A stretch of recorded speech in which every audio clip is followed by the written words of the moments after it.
किसान साथियों जोहार।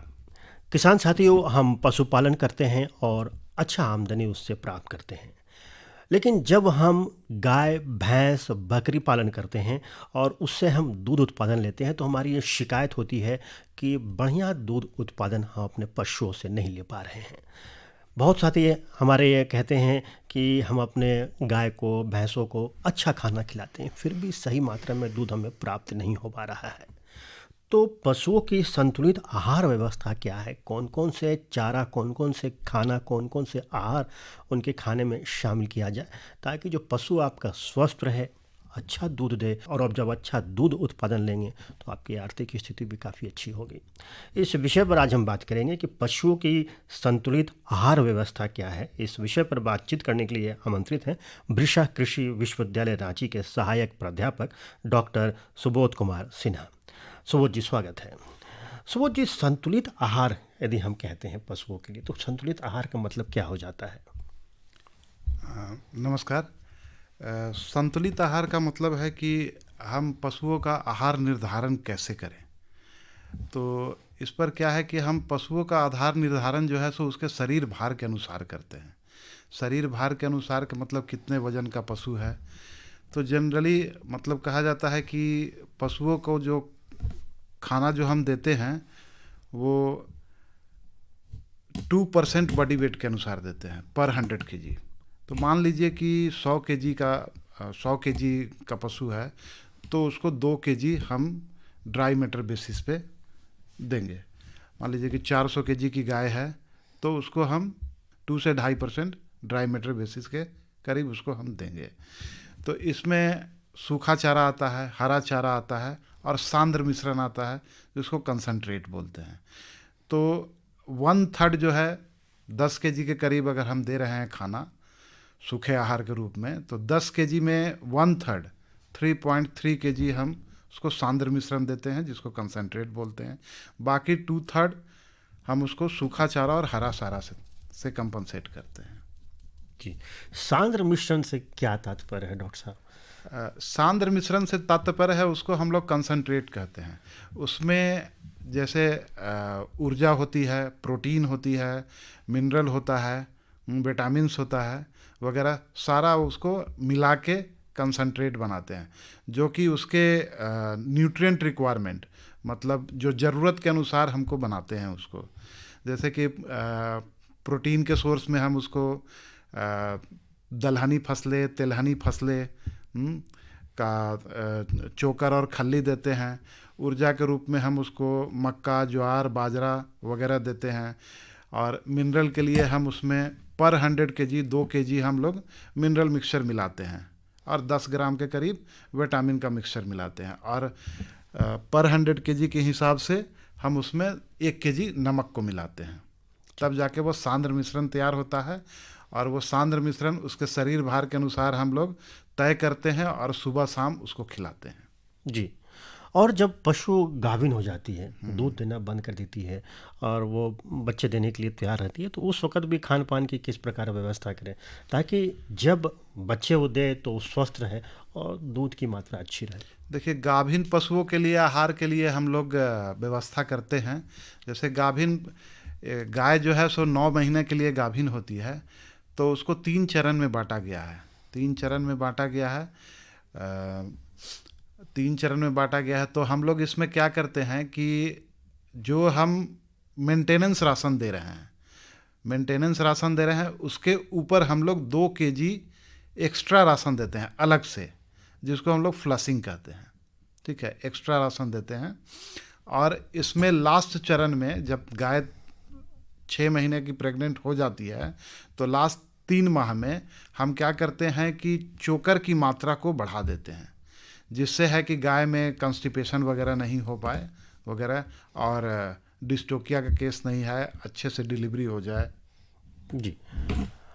और ख़ासकर हम बात करें जो बच्चा है, जो बछड़ा है या बछड़ी है, वो गाय का दूध पीती है, तो उसके लिए किन-किन आहार का व्यवस्था किया जाए?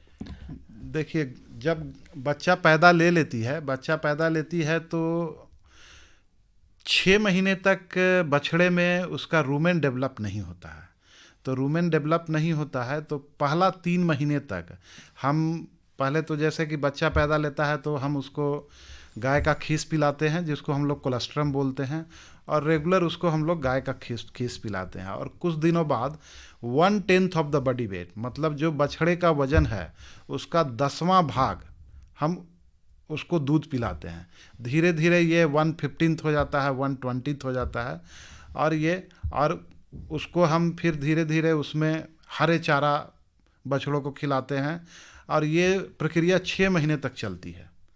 जब तक माँ के साथ वो लगती नहीं है तब तक बछड़े का रूमेन डेवलप नहीं होता है। गाय के पेट में 4 स्टोमक होते हैं, 4 भाग बटा होता है।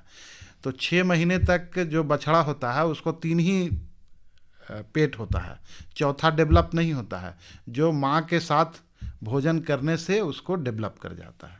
जी डॉक्टर साहब, पशुओं में लवण की भी कम मात्रा होती है, इस कारण से जो उत्पादन है दूध का वो कम हो जाता है। तो लवण की मात्रा देने के लिए ऊपर से क्या व्यवस्था किया जाए? देखिए, पशुओं में जो रिक्वायरमेंट होता है लवण की मात्रा, वो होता है 50 ग्राम पर डे, माने 50 ग्राम उसको खनिज मिश्रण देना है। दूध देने वाली पशु हो चाहे दूध देने वाली पशु ना हो, बेसिक रिक्वायरमेंट उसको 50 ग्राम पर डे के करीब है।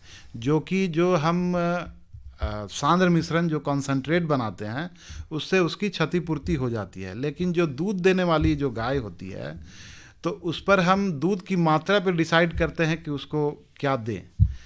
तो अगर गाय जैसे कि 5 लीटर दूध देने वाली है तो उसके अनुसार हम खनिज की लवण की मात्रा बढ़ाएंगे। 10 लीटर देने वाली है तो उसमें खनिज की लवण की मात्रा बढ़ाएंगे। बहुत सारे हमारे किसान साथी हैं कि वो एक लवण का ब्रिक्स आता है, ईंट आता है, वो भी रख देते हैं। तो क्या सही है कि लवण का ब्रिक्स वहाँ रख दिया, लवण का एक टुकड़ा वहाँ रख दिया जाए और पशु समय समय पर उसको चाटता रहता है? देखिए, ये क्या है कि ये टेक्नोलॉजी डेवलप किया हुआ है जिसको हम लोग पशु चॉकलेट बोलते हैं। ये इंडियन वेटनरी रिसर्च इंस्टीट्यूट द्वारा डेवलप किया हुआ है पशु चॉकलेट, और भी हमारे अमूल के द्वारा भी डेवलप किया गया है, एनडीडीबी जिसके द्वारा डेवलप किया गया है। इसको हम लोग पूरा बोलते हैं urea molasses mineral block. Urea जो है सो नाइट्रोजन प्रदान करता है, मोलासेस जो है उसको एनर्जी प्रदान करता है, मिनरल उसको खनिज प्रदान करता है। और वो ब्लॉक जो एक बेंटोनाइट मटेरियल होता है जिससे वो ईंट की तरह बन जाता है। इसमें होता क्या है कि हम एक ईंट पशु को दे देते हैं। अब जैसे जैसे पशु को अगर रिक्वायरमेंट है, ज़रूरत है तो वो ईंट को चाट लेगा। एक ईंट लगभग 1 सप्ताह तक एक पशु में चल जाता है, जिसको हम नाद में डाल देते हैं। वो गलता नहीं है, वो ठोस ईंटे की तरह होता है, जिसको समय समय पर पशु चाटता है और उसकी ऊर्जा की, प्रोटीन की और मिनरल की क्षतिपूर्ति होते रहती है। जी डॉक्टर साहब, बहुत सारे हमारे जो पशुपालक भाई हैं वो हरा चारा भी देते हैं। तो हरा चारा बहुत लोग अपने आसपास भी उगाते हैं। तो हरा चारे की व्यवस्था के लिए, ताकि हरा चारा भी बहुत अच्छा है किसान साथियों के लिए, पशुपालक भाई बहनों के लिए, यदि वो खिलाते हैं तो दूध की बढ़वार भी काफ़ी अच्छी बढ़ जाती है। तो हरा चारा कितना दिया जाए, और आसपास भी यदि थोड़ी सी जगह हो तो वहाँ भी हम हरा चारा लगा सकते हैं? देखिए, हरा चारा की व्यवस्था है कि हरा चारा जो है सो उसके अगर हम रिक्वायरमेंट के अनुसार देते हैं। पहले हरा चारा की महत्ता समझिए, क्यों ज़रूरी है पशुओं में हरा चारा। पशुओं में हरा चारा विटामिन ए के लिए बहुत ही ज़रूरी है। अगर विटामिन ए अगर पशुओं में नहीं रहेगा तो वो इनफर्टिलिटी का शिकार हो जाएगी। और हरा चारा है कि जिसकी सालों व्यवस्था नहीं रहती है, तो हम इसका अल्टरनेटिव भी उपाय है जिसको हम लोग अतिरिक्त उपाय कहते हैं। जैसे कि हरा चारा का हम लोग हे बना लेते हैं, जिसको हम लोग, जिसमें जो पतले तनी वाले जो फसलें होती हैं, बरसीम हो गया, जिसको हम लोग धूप में नहीं छाँव में सुखा लेते हैं, और जब 15% उसमें नमी रह जाती है तो उसको गट्ठर बना के हम अपने फार्म पे रख लेते हैं। जब ज़रूरत होता है तो उसको हम खिलाते हैं। वैसे ही है साइलेज की एक व्यवस्था है जिसमें हम लोग बिना ऑक्सीजन को हरा चारा को प्रिजर्व करते हैं, गड्ढे में साइलो बनाकर उसमें प्रिजर्व कर लेते हैं। और भी व्यवस्था है जैसे कि एजोला है, हम लोग हाइड्रोपोनिक्स है। ये जो है सो सालों हरा चारा व्यवस्था के लिए ये सब टेक्नोलॉजी जो है सो डेवलप किया गया है। जी, इसके अतिरिक्त पशुओं को ऊपर से क्या दिया जाए? बहुत लोग जो हमारे पशुपालक भाई होते हैं, अलग से बेसन खिलाते हैं, अलग से और भी सरसों का खल्ली हो गया, ये सब भी देते हैं। तो अलग से सप्लीमेंट के तौर पर क्या दिया जाए? अपने यहाँ भी पशु पालक भाई है, वहाँ भी वो कढ़ाई में लेकर तैयार करते हैं, तो वो कौन सा चीज़ दिया जाए?